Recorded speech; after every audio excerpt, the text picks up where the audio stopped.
Bismillahirrahmanirrahim. Assalamualaikum warahmatullahi wabarakatuh.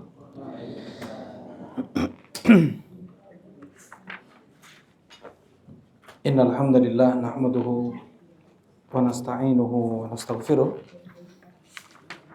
wa na'udzu billahi min shururi anfusina wa min sayyiati a'malina. Man yahdihillahu fala mudhillalah wa man yudlil fala hadiyalah.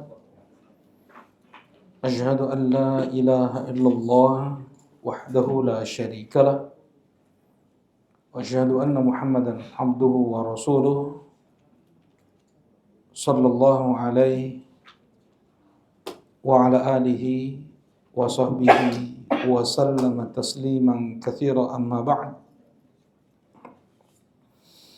Qala Allah Ta'ala fil Qur'anil Karim, ya ayyuhalladzina amanu taqullaha wa qulu qawlan sadida yuslih lakum a'malakum wa yaghfir lakum dhunubakum wa may yuti'illaha wa rasulahu faqad faza fawzan 'azima.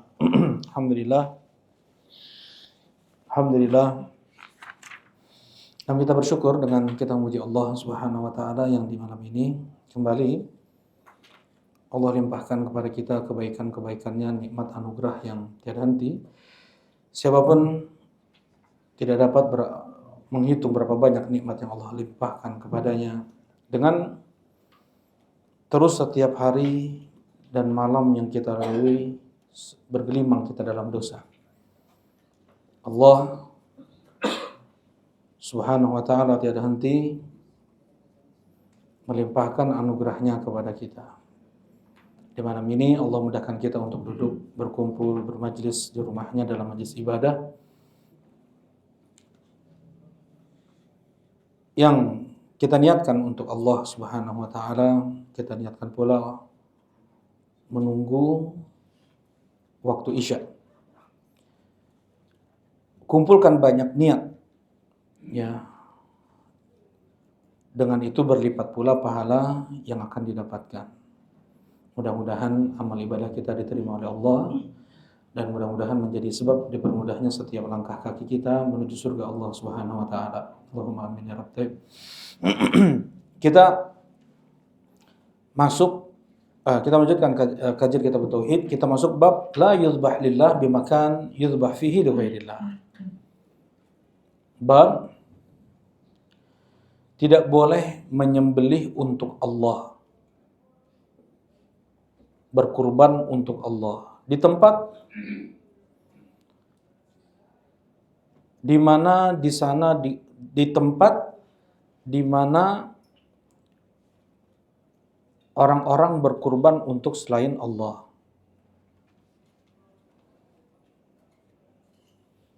Nah, tidak boleh berkurban untuk Allah, berarti ikhlas ya, untuk Allah. Di tempat di mana biasa kaum musyrikin mereka berkurban untuk selain Allah. Baik. Ini masih lanjutan bab yang sebelumnya, ya. Bab yang sebelumnya apa?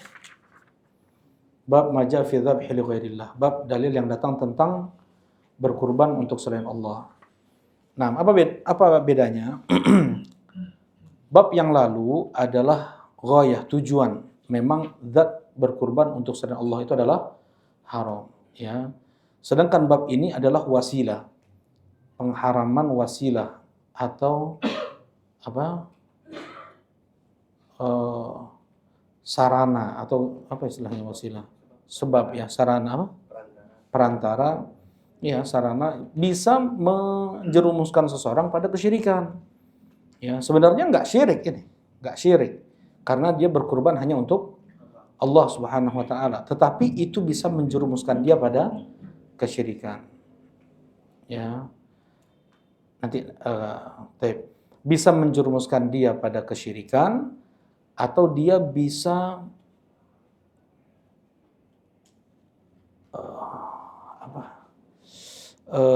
menghidupkan lagi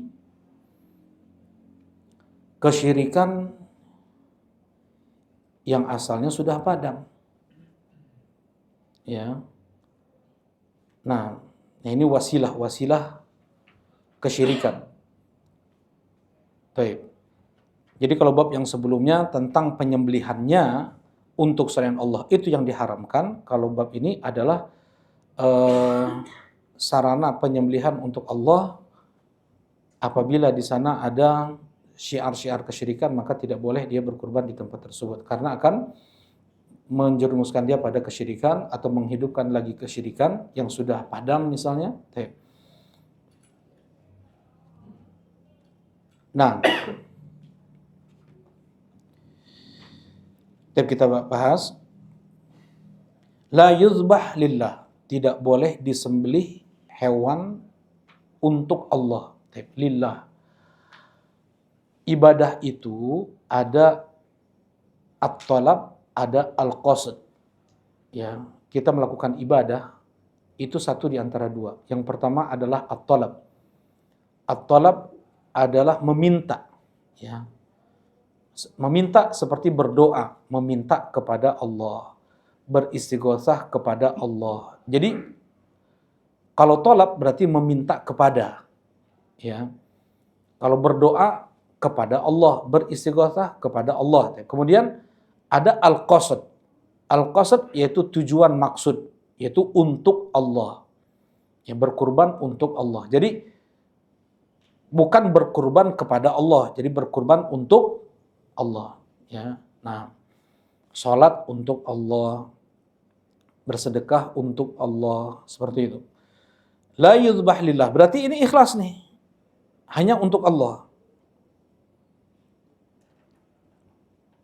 Tetapi dikerjakan ibadah yang ikhlas tersebut di tempat di mana di sana ada syiar-syiar kesyirikan. Yuzbah fihi li ghairillah, di tempat disembelih di sana untuk selain Allah Subhanahu wa taala. Misalnya di Jawa Barat, di pantai selatan, di sana ada tempat khusus ya yang yang biasanya disembelih di sana sesembelihan untuk selain Allah, entah untuk jin Nyi Roro Kidulnya atau untuk pantainya langsung, untuk laut selatannya. Nah, dengan apapun keyakinan mereka, tidak boleh seseorang untuk menunaikan ibadah kurban udhiyah di tempat tersebut. Ya, udhiyah syariat dari Allah Subhanahu wa taala, tetapi dikerjakan di tempat di mana di sana menjadi syiar-syiar kesyirikan, hukumnya haram. Atau di mana lagi tempatnya biasanya? Candi. Enggak, yang biasa tempat penyembelihan untuk selain Allah, enggak ada ya? Enggak ada ya, yang berkurban hanya orang Islam aja ya? Ya, yang berkurban atau ya itu tadi. Ya? Oh ya? Berarti enggak setiap tahun. Enggak setiap tahun. Yang setiap tahun yang di situ tuh, yang di pantai selatan ada. Tempatnya khusus, mereka bangun untuk sesembelihan kepala kerbau. Mereka persembahkan untuk Nyi Roro Kidul kah, untuk pantai selatan, agar tidak diganggu para nelayan oleh para jin, atau agar tangkapan mereka banyak, agar selamat para nelayan juga di laut. Nah, seperti itu.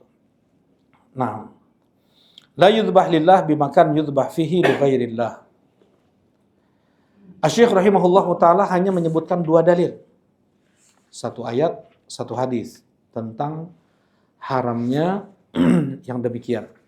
Ya. Yang pertama, surat At-Taubah ayat 108. Allah Subhanahu wa taala berfirman, "Walladzina ittakhadhu masjidan diraran wa kufran wa tafriqan bainal mu'minin wa irsadan liman haraballaha wa rasulahu." Nah, wa la yahlifuna in aradna illa al-husna wallahu yashhadu innahum lakadzibun. Dan mereka yang menjadikan masjid, mereka bikin masjid. Mereka ini siapa? Orang-orang munafik. Bikin masjid. Allah sebut masjid tersebut sebagai masjid dirar, masjid yang membuat kemadharatan. Ya. masjid yang membuat kemadharatan. Wa kufran, masjid yang dibangun untuk kekufuran. Wa tafriqan, masjid yang dibangun untuk memecah belah kaum muslimin. Wa irsadan liman haraballah, dan masjid yang dibangun untuk menunggu orang-orang yang akan memerangi Allah dan Rasul-Nya. Ya. Ini kisah yang sangat masyhur disebutkan dalam kitab-kitab tafsir pada ayat ini. Di surat At-Taubah ayat 107 biasanya semua tafsir ada ya, kisah yang terjadi ya. Pada saat itu seorang munafik besar, Abu Amir Al-Fasik. Ya, ini konco Abdullah ibn Ubay ibn Salul. Baik. Sebelumnya orang Yathrib, ya, sebelum Allah ganti nama Yathrib, sebelum Rasulullah SAW ganti nama Yathrib menjadi Madinah, namanya apa? Yathrib ya. Yathrib. Dan nama Madinah itu ada 20, sebagaimana nama Makkah pun ada 20. Jadi Madinah, Al-Madinah, Madinatul Rasulillah, kemudian Darul Hijrah, At-Taubah, At-Tayyibah, Ma bainal labatain. Taib. Ada 20 sebenarnya nama Madinah. Taib. Yang tidak ada adalah Madinah Munawwarah. Enggak ada dalilnya satupun.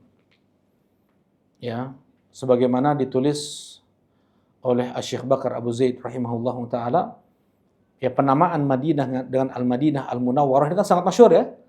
Sangat masyhur. Tapi itu tidak ada dalilnya. Enggak pernah Rasulullah menamakan Madinah dengan Al-Madinah Al-Munawwarah. Tapi kalau Madinatul Rasulillah ada. Ya, kalau At-Taubah, At-Tayyibah ada. Baik. Asalnya namanya Yathrib. Arti Yathrib adalah taubih, adalah keburukan. Karena memang ada demam, wabah selalu di negeri Yathrib tersebut. Ketika Rasulullah SAW hijrah ke Madinah, banyak para sahabat terkena wabah Yathrib. Abu Bakar, Bilal, sampai mereka nangis coba, saking beratnya wabah demam, humma Yathrib istilahnya. Demam Yathrib. Ibu Rasulullah meninggal karena sebab ini. Ayah Rasulullah meninggal karena sebab ini. Buyut Rasulullah Hashim meninggal karena sebab ini. Ya, ayah Rasulullah Abdullah meninggal karena humma Yathrib. Ibu Rasulullah meninggal karena humma Yathrib. Nah, orang asli Madinah, mereka ada 2 suku. Yaitu dari suku Aus dan suku Khazraj. Mereka ini dari satu ibu yang bernama Qailah. Dengan kedatangan orang-orang Yahudi ke Yathrib yang sudah ratusan tahun, ada 3 suku. Siapa aja? Bani Nadir, Qainuqa, Quraidah. Mereka mengadu domba 2 suku pribumi Yathrib tersebut. Ya, berperanglah mereka selama 120 tahun. Coba 120 tahun. Diadu domba oleh mereka Yahudi. Nah, puncak peperangan mereka di negeri yang bernama Bu'ath. Jadi di kampung yang dekat jauh dari sana bernama Bu'ath. Yaumu Bu'ath. Sehingga banyak yang terbunuh dan tidak tersisa dari sepuh kecuali hanya 2. Abdullah bin Ubay bin Salul dan Abu Amir Al-Fasik. Selebihnya anak-anak muda, anak 30 sampai 40 tahunan atau di bawah itu kebanyakan. Ya, anak-anak muda. Ya.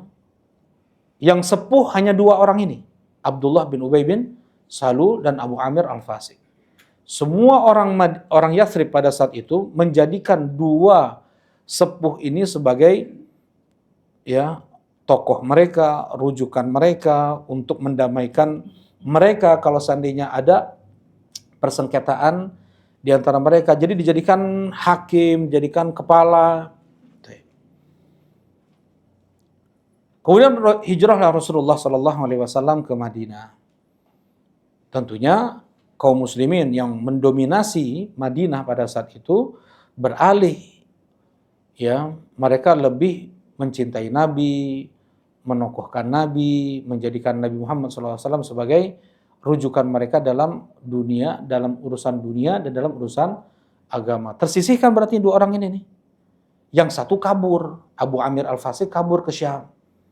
Ya, Abdullah bin Ubay bin Salul karena tersisihkan, ya mereka berdua ini jadi dendam, benci kepada Nabi SAW.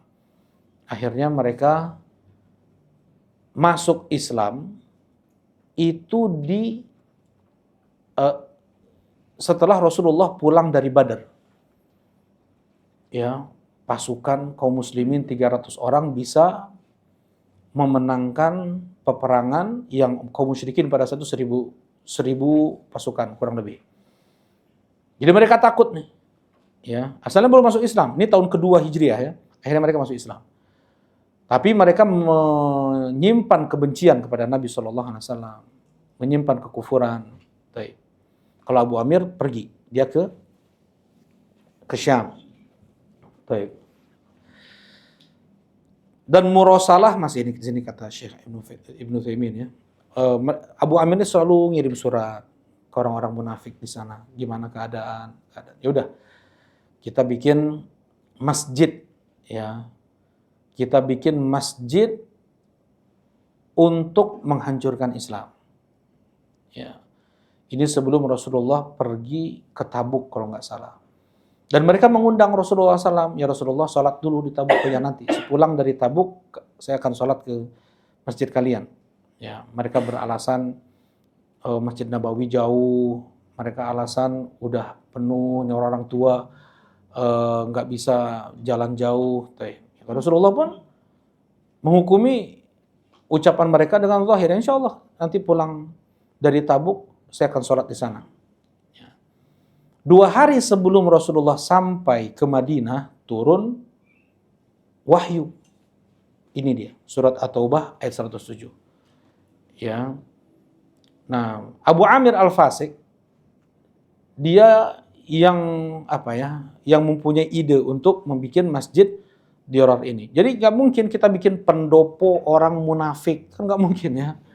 Ya, tapi kita bikin bagaimana untuk menciptakan Islam pakai nama masjid juga. Ya, masjid itu jelas bagaimana kita bikin makar, bagaimana membodoh-bodoh kaum muslimin, bikin keraguan-raguan, nah seperti itu. Ya. Nah, kalau Rasulullah sudah sholat di masjid tersebut, nanti Abu Amir datang tuh. Nanti Abu Amir datang ke Madinah. 2 hari sebelum Rasulullah sampai turun ayat ini.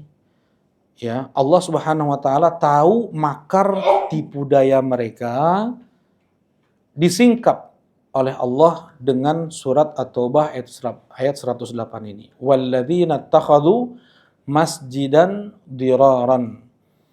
Ya, mereka yang membangun menjadikan masjid dirar. Dirar dari darar, artinya yang membahayakan.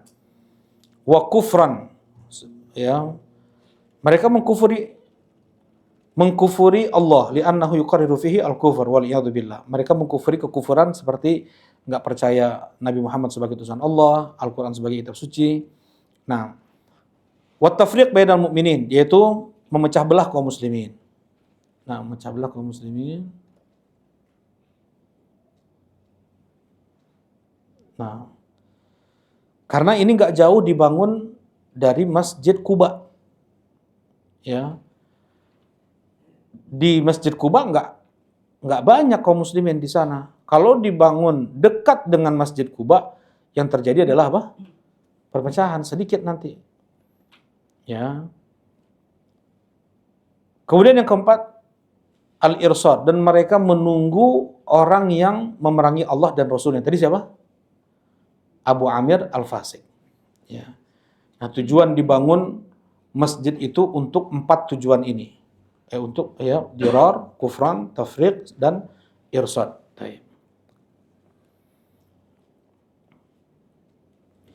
Sampai Allah Subhanahu wa taala mengatakan la masjidun ussisa 'ala taqwa min awwali yaumin ahaqqu an taquma fi.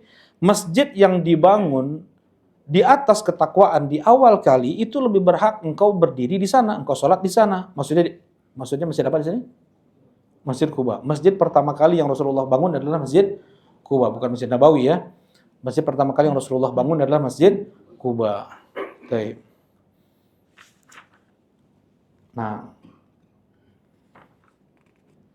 Nah, di sini Allah Subhanahu wa taala melarang Rasulullah sallallahu alaihi wasallam untuk sholat di Masjid Dirar. Ya, padahal sholat ibadah untuk Allah, tetapi di tempat di mana di sana dilakukan berbagai macam kemungkaran ini, ya, untuk membahayakan kaum muslimin, untuk memecah belah kaum muslimin, untuk kekufuran, ya. Nah, jadi tidak boleh ikut serta membesarkan kerusakan, kemaksiatan. Nah, sekalipun sholatnya untuk Allah, ikhlas untuk Allah, ibadahnya sesuai, ya semuanya ibadahnya baik, doa, zikir, semua, tetapi di tempat di mana di sana dikerjakan berbagai macam maksiat, ya. Nah, ini luar biasa bagaimana fikih dari Syekh Muhammad ibn Abdul Wahhab An-Najdi rahimahullahu taala. Beliau menggunakan ayat ini untuk larangan menyembelih, ya, berkurban untuk Allah di tempat di mana dikerjakan di tempat di mana disembelih untuk sembahan-sembahan selain Allah Subhanahu wa taala. Ya. Dari kisah Abu Amir Al-Fasiq ini sebenarnya banyak bisa kita ambil faidah, ya. Yang pertama, Rasulullah SAW tidak tahu perkara gaib. Ketika Rasulullah diundang, ya mau-mau aja Rasulullah, karena Rasulullah menghukumi seseorang itu sebagaimana zahirnya. Ya, Rasulullah nggak tahu perkara gaib. Ini yang pertama. Tidak seperti yang dikatakan oleh orang-orang sufiyah, gulat, ya, mereka yang gulu terhadap tasawuf. Mereka mengatakan wa ilmuka ilmul lauhi wal qalami, dan ilmu engkau ya Rasulullah ilmu lauhul mahfuz dan ilmu qalam. Berarti ilmu lauhul mahfuz, berarti ilmu gaib kan? Ya, ini kata orang Busiri, tahu Busiri?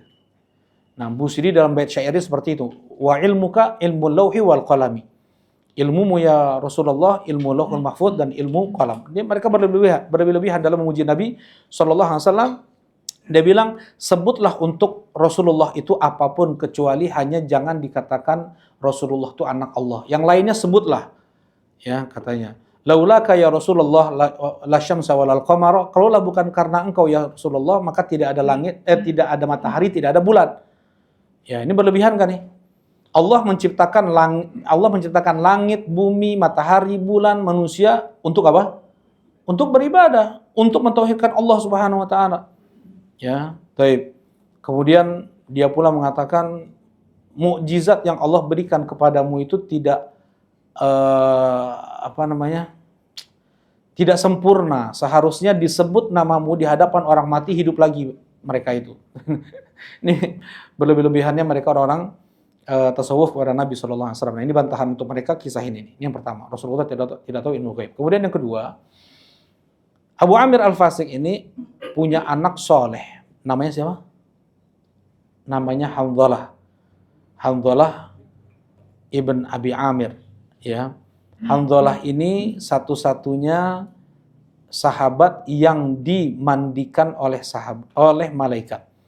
Jadi ketika baru saja nikah, kemudian di pagi hari mendengar genderang perang diserukan, langsung beliau pergi ke medan jihad dalam keadaan masih junub nih,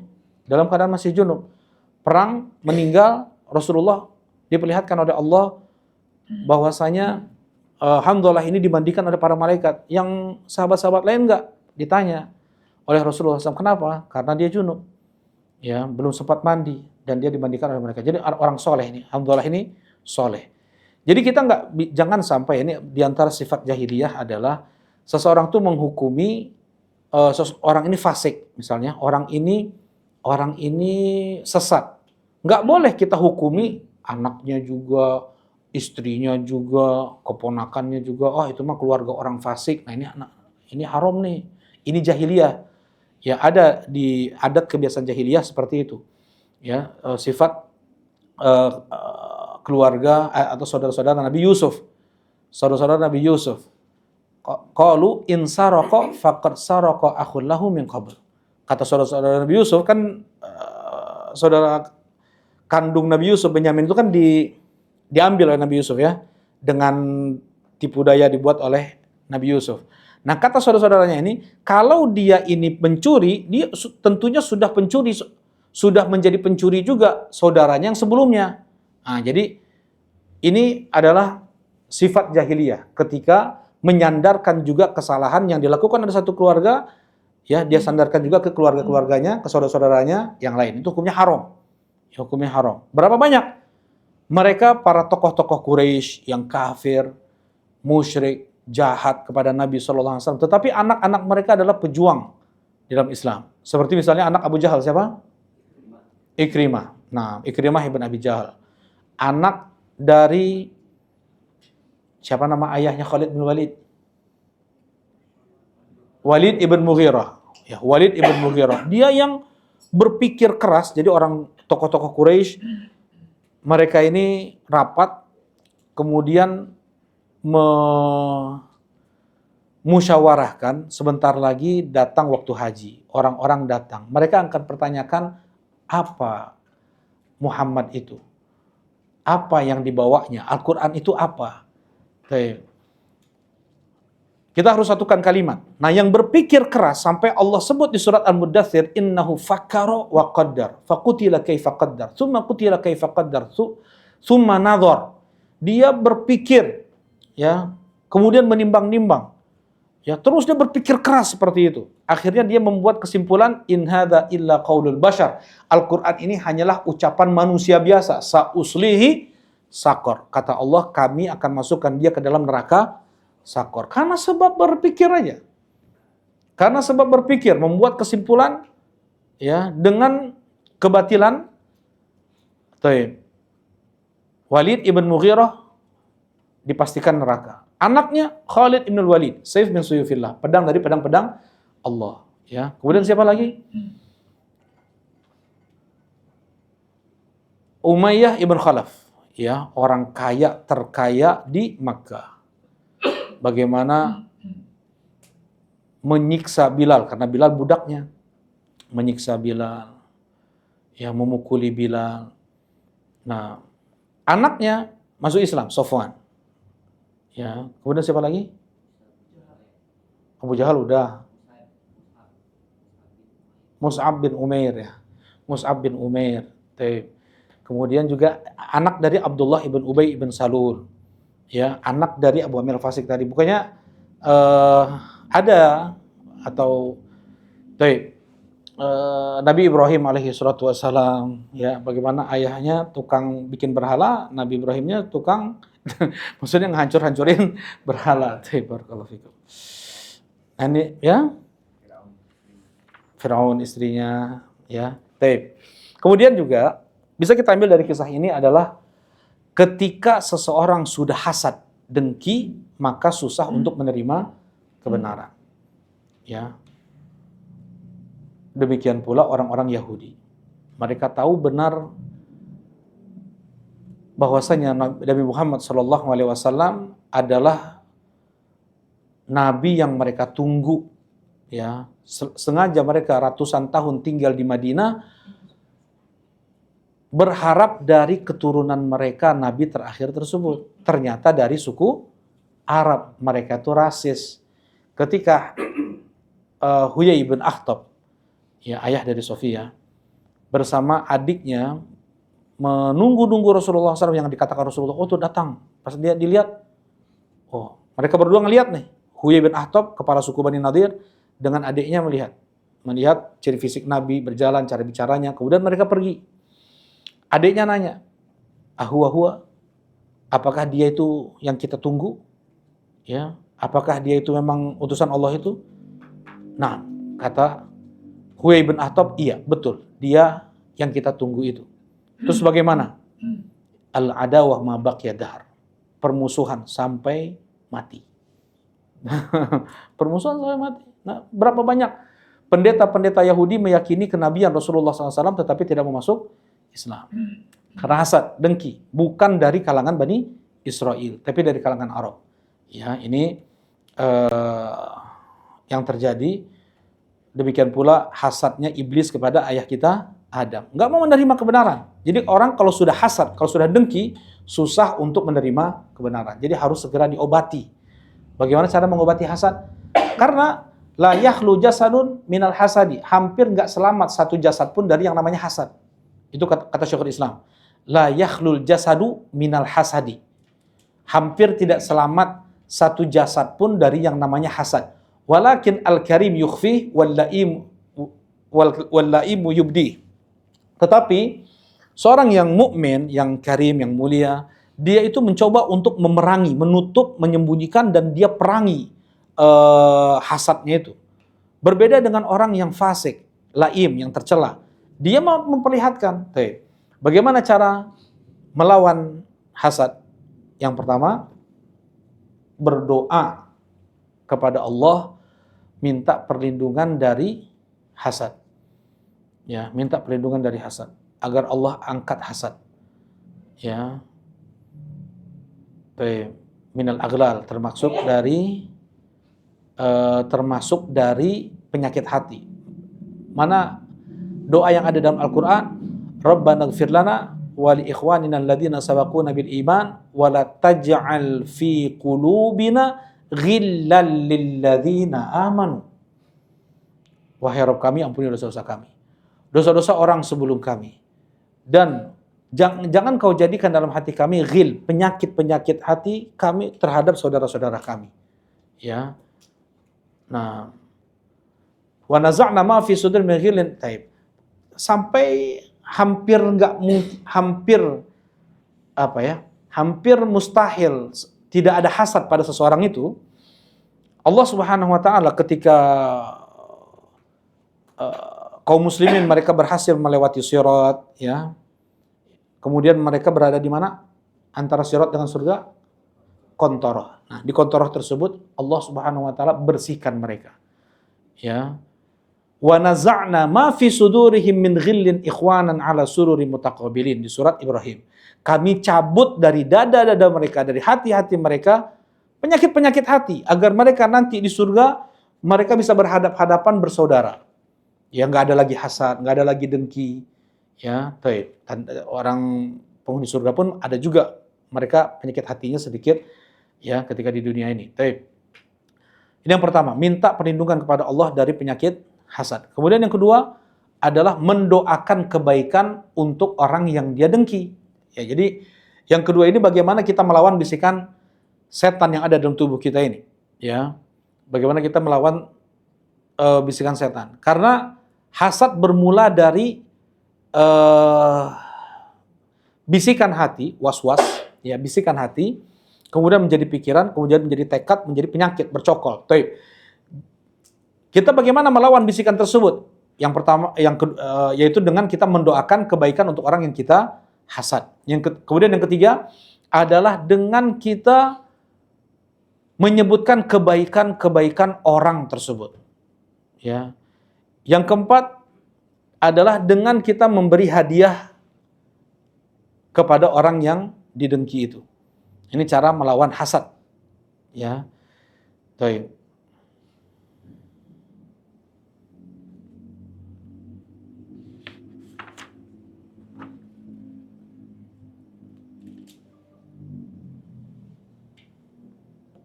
Nah, jadi hukum asalnya, tempat di mana di sana biasa dilakukan kemaksiatan apapun, jangan dikerjakan sholat di sana. Hukum asalnya. Ya beda kalau seandainya nggak ada tempat lain, kalau nggak ada kesempatan, nggak ada waktu lain untuk dia cari tempat, ya dia terperangkap di tempat itu beda lagi. Ya, fadha masjid di sholat. Lakin mahal maksiat, fala tuqam fi shalah. Ya, ini masjid dibangun memang untuk maksiat, maka nggak boleh sholat di sana. Nah, seseorang demikian pula Ya, lau aradal insan ayadbah fi makan yudbah fihi li ghairillah karena haraman. Seseorang yang dia mau berkurban di tempat di mana di sana disembelih sesembahan untuk sembahan selain Allah, maka itu hukumnya haram. Kenapa? Ya, karena hukumnya sama dengan masjid dirar tadi. Ya, dia sholat di masjid dirar, dia berkurban di tempat di mana di sana dikerjakan kesyirikan. Baik. Seperti halnya, ya, sebutkan di sini. Seperti halnya kita dilarang untuk sholat setelah asar, sholat setelah subuh. Kenapa? Kenapa? Karena waktu kaum musyrikin mereka menyembah matahari. Kan nggak dari ba'da asar sampai maghrib, enggak. Mereka sujud itu pas matahari terbenam, pas matahari terbit. Tapi mereka persiapan. Ya, mereka persiapan dulu untuk melakukan ritual-ritual itu. Ya, di waktu sore itu. Nah, jadi nggak boleh kita untuk sholat ba'dal asar, nggak boleh sholat ba'dal fajar. Ini waktu karohah, apa istilahnya? Ya, karohah itu ada dua. Ada karohah syadidah, ada karohah khafifah. Ada waktu terlarang keras, ada waktu terlarang ringan. Ya, waktu terlarang keras ketika matahari mulai terbit, ketika matahari mulai terbenam. Keras, terlarang keras, 5 menit sebelum maghrib misalnya. Kalau seseorang masuk masjid 5 menit sebelum maghrib, nggak boleh ada tahiyatul masjid, nggak boleh ada sholat 2 rakaat wudu, nggak boleh ada sholat istikharah, nggak boleh ada sholat apapun. 5 menit sebelum masjid. 5 menit sebelum maghrib, ya. Ini yang dua. Yang ketiga kapan? Karohah syadidah, ketika matahari proses tergelincir dari barat ke timur nih. Ya. 3 ini waktu karohah syadidah, nggak boleh sholat apapun sebelum zuhur 10 menit, 5 menit nggak boleh, kecuali di waktu Jumat. Ya, misalnya masuk ke masjid kita 5 menit, 10 menit sebelum zuhur, boleh nggak sholat sunnah tahiyatul masjid? Nggak boleh. Kenapa? Karena itu waktu karohah syadidah.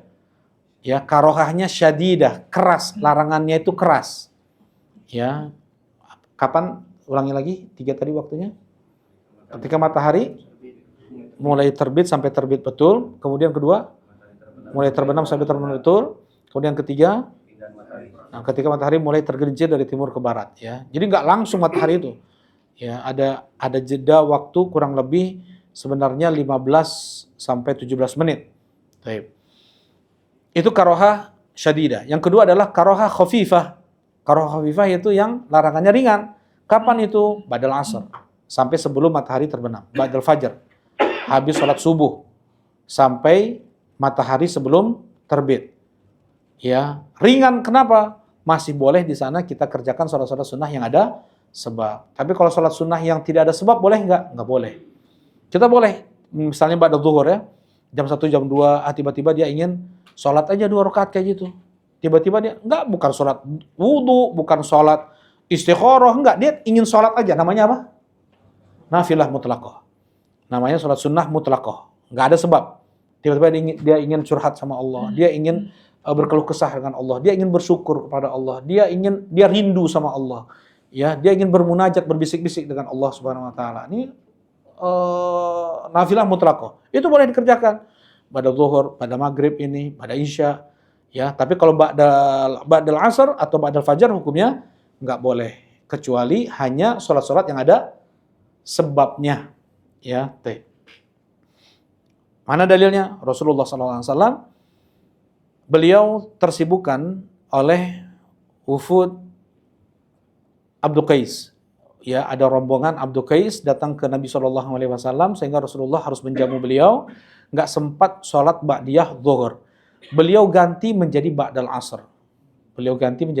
Mengqadha sholat sunnah. Apa hukumnya? Boleh ya. Biasa seseorang melakukan qobliyah zuhur, nggak sempat ditunaikan. Boleh dia kerjakan ba'da zuhur. Boleh. Ya, qobliyah fajar. Nggak sempat dia tunaikan, boleh dia kerjakan ba'da al-fajar. Boleh langsung ba'dal fajar kalau di masjid yang sudah dipahami oleh jamaahnya di sana, oh ini orang ini qobliyah fajar ini. Kalau di masjid-masjid biasa nih, di rumah kita, komplek, kampung kita, jangan. Ya, kita pulang mending di rumah aja, atau nanti setelah terbit matahari. Ada dua waktunya ya, boleh ba'da subuh langsung, kalau itu nggak terjadi fitnah. Yang kedua, nunggu matahari terbit, 15 menit setelah matahari terbit. Matahari terbit dari khatulistiwa, timur, kayak gitu. Tunggu 15 menit, berarti jalan terus kan ini matahari, setinggi 2 galah. Nah itu waktu pertama sholat duha namanya. Yang diistilahkan dengan sholat syuruk. Kalau nggak sholat syuruk kan nggak ada. Jadi sholat duha di waktu pertama. Nah Islam mengingkari atau menutup celah yang mana akan terjadi kemaksiatan, kesyirikan, kekufuran. Nah, di antaranya ini, tidak boleh berkurban untuk Allah di tempat di mana di sana disembelih sesembelihan untuk selain Allah Subhanahu wa taala. Ya, seperti juga misalnya zina nih. Diharamkan zina, bukan hanya zinanya saja. Apa aja itu? Yang pertama, enggak boleh melihat lawan jenis. Ya qul lil mu'minin yaghuddu min absarihim. Katakan kepada kaum mukminin untuk menundukkan pandangan mereka dari wanita yang bukan mahram. Sebaliknya juga gitu. Wa qul lil mu'minat yaghuddna min absarihinna. Katakan kepada kaum mukminat untuk menundukkan pandangan mereka dari laki-laki yang bukan mahram. Jadi wala taqrabu zina. Jangan kalian dekati zina. Apalagi zinanya mendekati hal-hal yang bisa menjerumus seseorang pada zina aja hukumnya apa? Haram. Nah, di antaranya tadi ngelihat dengan syahwat ya, ini pertama. Kemudian yang kedua apa? Berkhulwat, apalagi ikhtilat. Ya, berduaan laki-laki dengan perempuan. La yakhluwanna ar-rajulu bi imra'atin illa syaitanu thalithuhuma. Tidaklah berduaan laki-laki dan perempuan kecuali setan yang ketiganya. Kemudian yang keempat apa? Bersentuhan. Ya, nyentuh, apalagi salaman tuh. Nyentuh aja haram, apalagi salaman. Mana yang lebih berat? Nyentuh atau memegang? Salaman memegang kan? Ya, kata Rasulullah SAW, la yut ana rasu ahadikum bi mikhatin khairun lahu min an tamassa mar'atan la tahillulah. Seseorang ditusuk kepalanya dengan jarum besi itu lebih ringan daripada dia menyentuh wanita yang bukan mahram. Ya, nah ini iyyakum wadkhulu 'ala nisa. Yang keempat adalah jangan kalian masuk ke area wanita. Misalnya nih di belakang hijab ini banyak misal akhwat. Jangan kalian masuk ke sana. Atau di rumah kita. Datang sepupu, datang ipar, datang apa. Iyyakum wadkhulu 'ala nisa. Jangan kalian masuk ke area wanita kata Rasulullah SAW. Ya Rasulullah alhamu. Gimana ini ipar? Ipar kata Rasulullah SAW, alhamu maut. Ipar itu kematian justru kata Rasulullah SAW. Kematian itu lebih banyak terjadi kemaksiatan dengan ipar malah. Itu maknanya. Ya, Abdullah bin Umar diingatkan oleh Rasulullah SAW. Nah, iyyakum wal julusu fit turuqat. Jangan kalian duduk-duduk di pinggir jalan. Ya Rasulullah malana min majalisina buddun. Ya Rasulullah gimana ini tempat duduk kami? In kana labud. Kalau seandainya memang kalian harus duduk di pinggir jalan, fa'addu tariq haqqahu, maka tunaikan hak jalan. Apa itu? Kalian damaikan orang yang berselisih, kalian harus mengucapkan salam, kalian kalau ada wanita lewat tundukkan pandangan kalian. Ya seperti itu hak tariq. Kalau memang kalian mau tetap duduk di pinggir jalan. Jadi bukan hanya apa? Bukan hanya zinanya saja. Ya, wasilah untuk menuju zina itu diharamkan di dalam Islam. Nah, wasilah untuk menuju kesyirikan itu pun ditutup serapat-rapatnya oleh Nabi Muhammad sallallahu alaihi wasallam.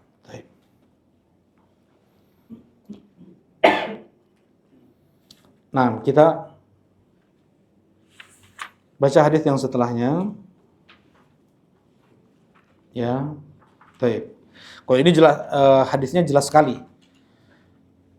Qala Asy-Syaikh rahimahullahu taala wa an Tsabit ibn Dhahhak radhiyallahu taala anhu qala nadhara rajulun ayyan hara ibilan bibuwana fasala an-nabiy sallallahu alaihi wasallam faqala hal kana fiha wathanun min awthanil jahiliyyati yu'bad.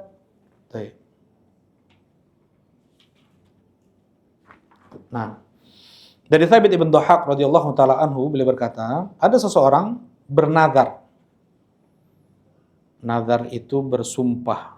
Ya, nanti setelah ini ada bab tentang nazar. ya, dia bersumpah untuk melakukan sesuatu dengan menyebut nama Allah. Ya, saya akan pergi ke sana demi Allah. Saya akan datang ke walimahan antum demi Allah. Demi Allah saya akan datang ke sana. Itu kalimat itu sudah nazar ya. Jadi nggak mesti nazar. Nazar itu ada dua, ada nazar al-mutlak, ada nazar al-muqayyad. Nazar mutlak itu nggak ada dia terikat, ya. Bukan kalau biasanya kan nazar itu kalau saya sembuh saya akan umroh misalnya, atau saya akan sholat tahajud misalnya.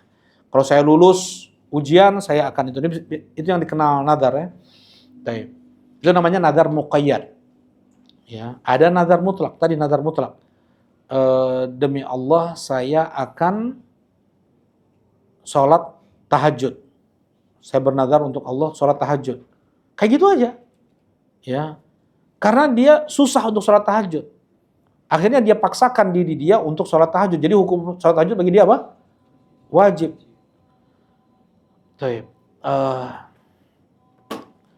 Abdullah ibn Wahab, salah seorang ulama besar, guru dari Imam Muslim rahimahullah ta'ala, beliau ini suka kepancing ngegibahin orang. Ada orang ngomong, ikut juga serta gitu ya. Dan dia tahu ini dosa besar. Gibah dosa. Ya. Coba. Aisyah cuma bilang, ya Rasulullah kafaka bi Sofiyah anha kata. Ya Rasulullah cukup Sofiyah itu. Dengan isyarat pendek maksudnya. Sofiyah itu pendek. Hanya dengan gini aja. Kata Rasulullah SAW, kalau dosa yang kau lakukan barusan itu dileburkan dengan samudra lautan, maka itu akan mengubah warnanya. Jadi warna darah lah, jadi warna hitam. Hanya cuma gitu aja. Nggak ada ngomong pendek, gitu. Nggak ada. Hanya dengan isyarat. Ya, gimana kira-kira lebih daripada itu? Ya. Abdullah ibn Wahab jadi gampang kepancing untuk ngegibahin orang. Akhirnya beliau bernazar. Kalau seandainya aku menggibahi orang ya Allah, maka aku akan puasa. Ya, satu orang puasa. Puasa tiap hari. Puasa tiap hari. Maunya kan bernazar agar nggak maksiat ya. Nah, puasa tiap hari. Maksudnya puasa tuh bagi beliau nggak berat. Jadi tenang naon lah gibah lagi nanti puasa lah gitu. Kemudian beliau ubah nazarnya, ini nggak bener nih, nggak bisa menahan diri nih, ya. Ya udah, setiap saya ngegibahin orang saya akan sedekah dengan 1 dinar. Beliau orang nggak mampu, bukan orang kaya ya. Kalau orang kaya mungkin ya nggak apa-apa gibah juga kali. Tapi beliau orang kurang mampu, Abdullah bin Wahab ini. Setelah itu tidak pernah aku menggibahi siapapun karena dunia lebih aku cintai daripada ngegibahin orang. Jadi terkadang nazar itu untuk seperti itu. Nazar untuk menahan dia dalam bermaksiat. Kalau dia berbuat maksiat, ya, apa yang dia ingin tinggalkan, dia bernazar, dia harus membayar sumpahnya. Nanti akan kita bahas insyaallah pada Isya. Alhamdulillah sallallahu alaihi wasallam. Assalamualaikum warahmatullahi wabarakatuh. Bismillahirrahmanirrahim. Assalamualaikum warahmatullahi wabarakatuh.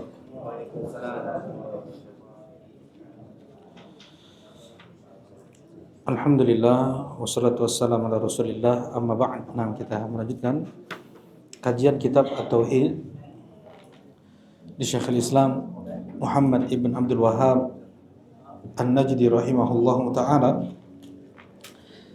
Satu hadis yang disebutkan oleh Asy-Syaikh rahimahullahu taala dalam bab ini, wa an Thabit ibn Dhahhak radhiyallahu taala anhu qala nadhara rajulun ayyan hara ibilan. Insyaallah nanti permasalahan nazar dibahas bab setelah ini insyaallah. Nadhara rajulun ayyan hara ibilan. Ada seseorang bernazar untuk menyembelih seekor unta bi buwanah, di tempat namanya Buanah. Fasa'alan Nabiyya sallallahu alaihi wasallam. Orang tersebut bertanya kepada Nabi sallallahu alaihi wasallam, boleh enggak berkurban atau menyembelih untanya di Buanah? Ya, baik.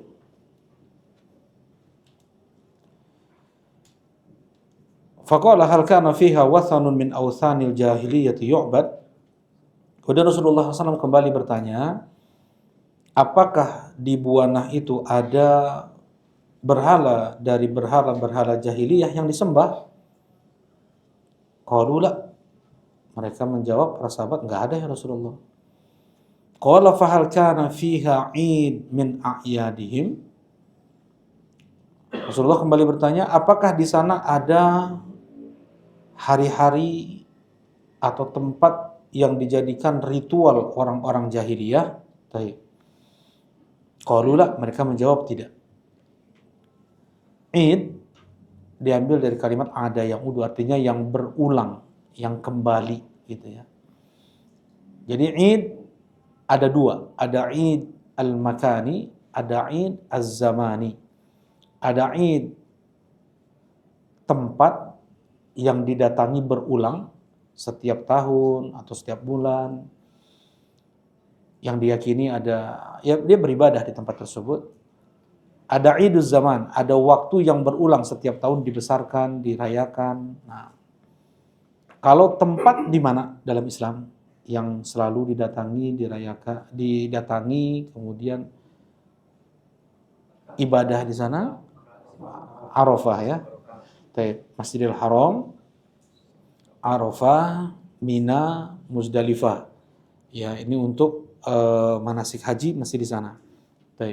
Setiap tahunnya tuh tempatnya di situ. Ya, nah tempat itu namanya Id. Iduz Zaman, Idul Makan. Ya, tempat yang terus berulang didatangi ya untuk dilakukan ibadah di sana.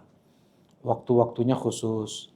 Rasulullah sallallahu alaihi wasallam pernah bersabda, "La taj'alu qabri 'idan." Jangan kalian jadikan kuburanku sebagai Id. Ya, tempat yang didatangi berulang sengaja untuk beribadah. Ya, di waktu tertentu, mungkin setahun sekali, sebulan sekali, saya harus ziarah kuburan Nabi, seperti itu. Itu nggak boleh dalam Islam. Ya, dan kita pun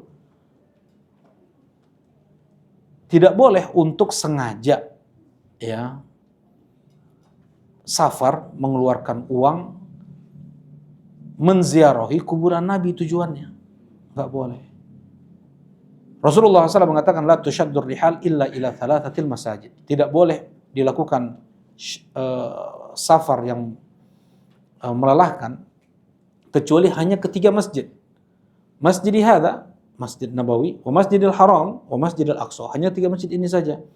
Kita boleh melakukan safar untuk ibadah hanya ke salah satu dari tiga masjid ini saja. Ya, nah, nggak boleh ada orang safar dari Jakarta sengaja ke Al-Nur di sini untuk i'tikaf misalnya. Sengaja untuk i'tikaf, nggak boleh. Ya, karena itu safar. Oh, nama i'tikafnya hanya sekalian aja. Yang utamanya ana mau belajar di masjid ini. Karena di sini mungkin full ada thalabul ilm, ya, orang full dan saya mau belajar totalitas gitu 10 hari terakhir misalnya. Iktikaf hanya niatan kedua aja, ya. Yang pertama thalabul ilm. Boleh nggak safar untuk thalabul ilm? Boleh, ya. Tapi kalau safar untuk ibadah sengaja, untuk i'tikaf, untuk sholat, untuk baca Quran, untuk zikir, untuk istighfar, itu hanya di tiga masjid ini saja. Nggak boleh. Sengaja kita safar ke Jakarta, ke Istiqlal untuk kita beribadah di sana. Nggak boleh. Tapi kalau misalnya kita ingin tahu seperti apa sih Masjid Istiqlal itu, misalnya dia safar ke sana, wisata tujuannya, untuk liburan, bawa anak-anak pergi rihlah safar ke masjid-masjid, misalnya masjid besar di Indonesia, nggak ada masalah, hukumnya boleh, ya. Tapi kalau untuk sengaja tujuan ibadah, nggak boleh kecuali hanya ketiga masjid ini saja. Untuk menziarahi kuburan Nabi itu sambilan, ya, karena kita sudah di Masjid Nabawi, ya, tentunya ya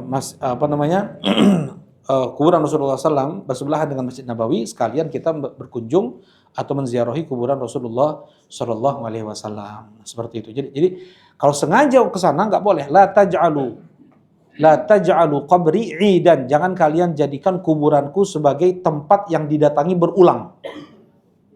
Ya, sengaja pergi ke sana itu untuk ziarah kubur Nabi, itu hukumnya nggak boleh. Ya, nah sebab ini Syekhul Islam menulis mungkin setipis ini kitab, mungkin beberapa lembar aja tentang itu.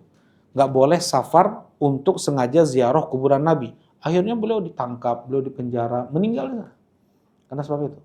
Ya, jadi orang-orang nggak terima. Ya, nah yang kedua adalah Idul Zaman. Idul Zaman, Id yang itu waktu. Tanggal berapa kalau kita?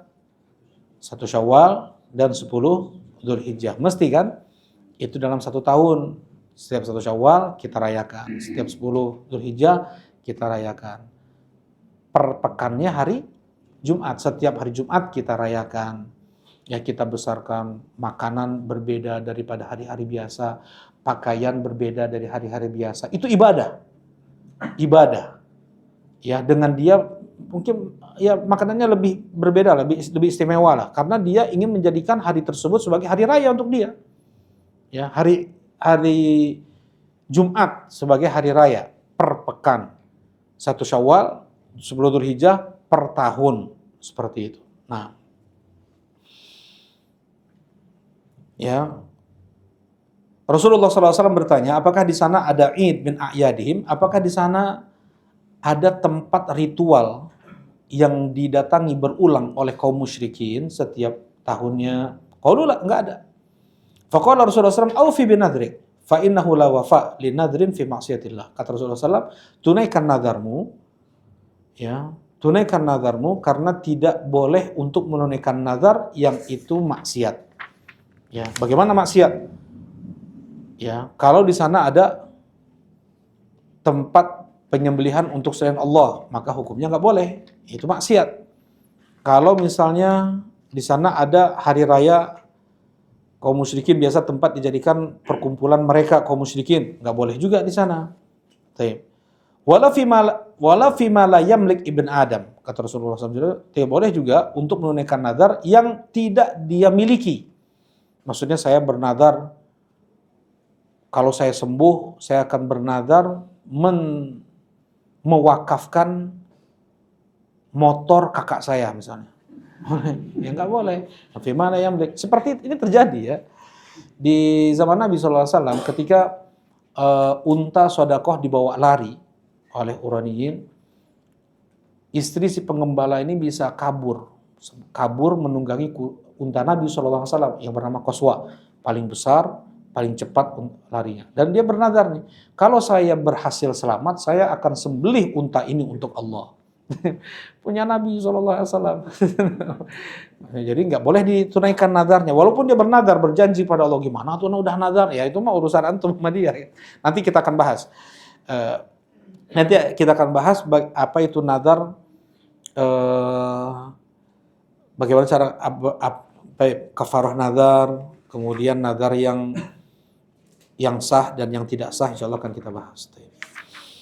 Nah, hadis ini jelas tidak boleh seseorang berkurban di tempat di mana di sana disembelih untuk selain Allah Subhanahu wa taala. Nah, bagaimana dengan sholat di kuburan? Sholat, ya. La tusallu ilal kubur. Jangan kalian sholat, kalau terjemahannya, ke kuburan, kayak gitu ya terjemahannya. Bukan Rasulullah SAW melarang para sahabat untuk jangan kalian sholat menghadap kuburan atau menyembah kuburan. Menyembah kuburan. Itu udah dipahami jelas oleh para sahabat, nggak boleh menyembah kuburan, itu udah jelas. Tapi maksud dari Nabi SAW dari hadits ini adalah jangan kalian sholat menghadap kuburan, sholat untuk Allah tetapi dia menghadap kuburan. Nah, masuk ke hadis ini, bab ini juga. Umar bin Khattab radhiyallahu taala anhu ketika beliau ke Syam melihat Anas bin Malik sedang sholat. Nggak tahu Anas bin Malik di depannya ada kuburan. Ya Anas, al-qabr, qabr. Wahai Anas, itu ada kuburan.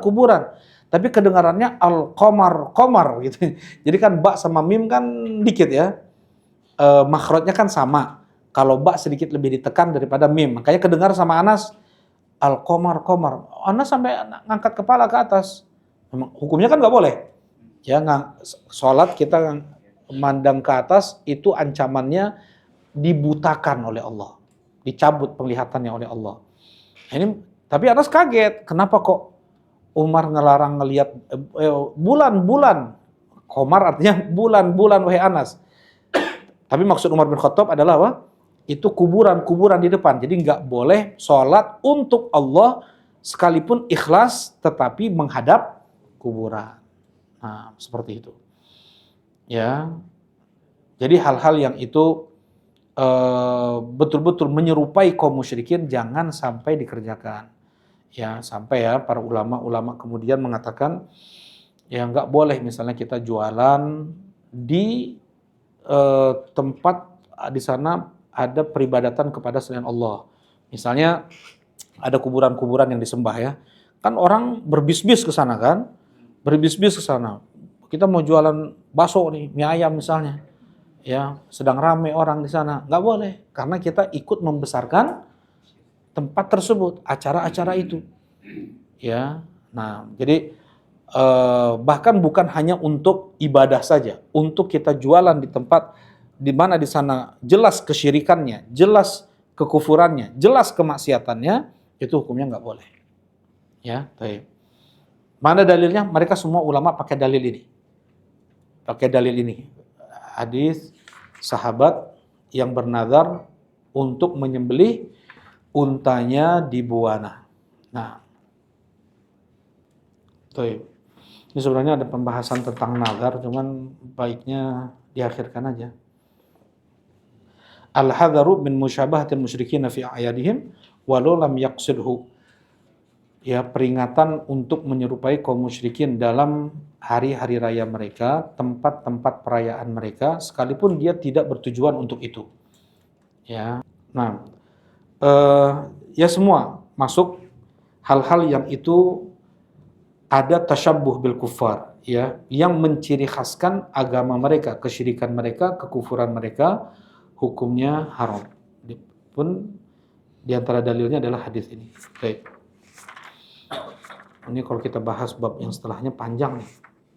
Bab nazar, pembagiannya banyak. Nah, kita cukupkan kajian kita di malam ini. Subhanakallahumma rabbana wa bihamdika asyhadu an la ilaha illa anta astaghfiruka wa atubu ilaik. Assalamualaikum warahmatullahi wabarakatuh.